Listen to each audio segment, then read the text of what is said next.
Hello, this is Tushar Govil and welcome to my YouTube channel Accessibility Talk. In today's video, I will explain some HTML attributes like aria-label, aria-labeled by and aria-describedby. And we will also see the difference among them. First, what is aria-label? It is a string value that labels an element directly when there is no visible text available on the screen. It is ideal for buttons, icons, or interactive elements without text. For example, on a modal dialog, there is a X button to close the dialog, which does not have any visible text element.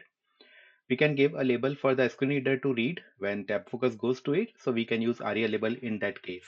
For example, button aria-label equal to close window X button. So when the tab focus will go to that X button, the screen reader will read out close window for that. So this is an example of aria-label attribute. Now we will see what is aria-labeled by.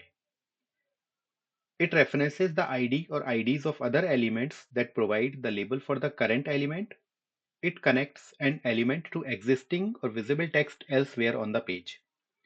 It reuses content already on the page, promoting consistency. So for example, there is a text available somewhere on the page and you want to use that text as a label for an interactive element, then you can give the ID of that visible text in the aria-labeled by attribute and can assign it to a element.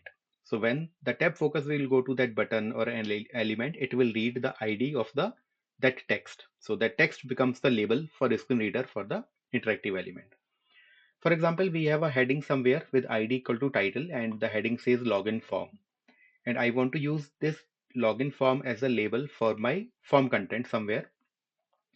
So I will use form aria-labeled by equal to title. So the title, that is login form, becomes the label for my form element. Now we will see aria described by. As the attribute is saying, it is used to describe something. So like you have given the ID of an interactive element using aria label or aria labeled by, but still you want to provide additional information or additional description to that element along with its name. Then you can use the aria described by. So it references the ID or IDs of elements that describe the current element in more detail. It adds supplementary information, for example, hints, instructions beyond a label. It enhances understanding without replacing the primary label. So it works in addition to the primary label, which is given by uh, the aria label or aria labeled by. So for example, we have an input type equal to text, and we have used aria described by equal to hint. While hint is the ID of another text that is in paragraph which says enter your username max 20 characters. So when our tab focus will go to that text input, it will read the name for the text. After that, it will read enter your username max 20 characters, which we have given using the aria described by attribute. Now we will see the comparison among them. Aria label and aria labeled by, they provide a label for an element that is not visible to users.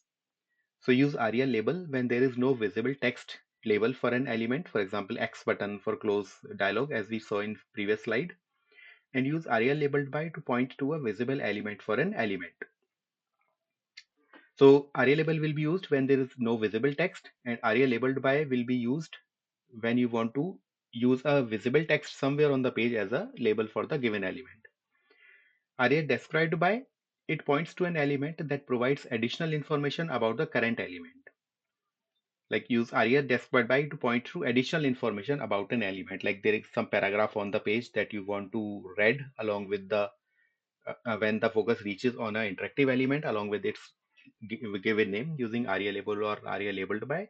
Then along with aria label or labeled by, you can also use a described by, which will contain the ID of the paragraph. Now there can be a condition where we have used multiple attributes for a given interactive element, like aria label or aria labeled by or title, or we have given native HTML text of element as well to that. So we will use accessible name calculation method to see which will be read in that case. So first priority goes to aria labeled by. So if there is an aria labeled by attribute defined, the text it refers to will override all other name and label methods. So for example, if you have given aria labeled by and aria label as well, then aria labeled by will be read by the screen reader, and the property or the value that aria label has will be ignored. So the second priority is for the aria label. If there is no aria labeled by attribute defined, the aria label text string will override everything else. Note that aria label text is invisible and it is only available to the assistive technology users, for example, screen readers. Third one is the native HTML text of the element or the native label or the alternative text if there is an image. So if there is no aria labeled by or aria label, the native text of an element will be used. For example, the text between the opening and closing button elements, the label text on the form field, or the alt text property for an informative image, etc. Next is the title. If no other naming methods are available, the title will count as the label. The note here is that the title is best considered as extra non-essential information because the title is not visible at all times and some users can't access it at all. For example, in browsers that show the title text only on the mouse over. So for example, there is a tooltip that you have defined using the title attribute. So the tooltip will appear only on the mouse over. So it may not be accessible for the keyboard user. So it is not recommended to use title attribute to give a accessible name for an element, but it is recommended to use the native HTML, native text of the element. If that is not possible, then use aria label or aria labeled by. So the note here is always plan to use the native HTML methods of labeling first. Only use aria labeled by or aria label if there is no other method works in the context at hand. So in this short video, that was all I wanted to share and explain. So let me know how did you find it, if you find it helpful or not.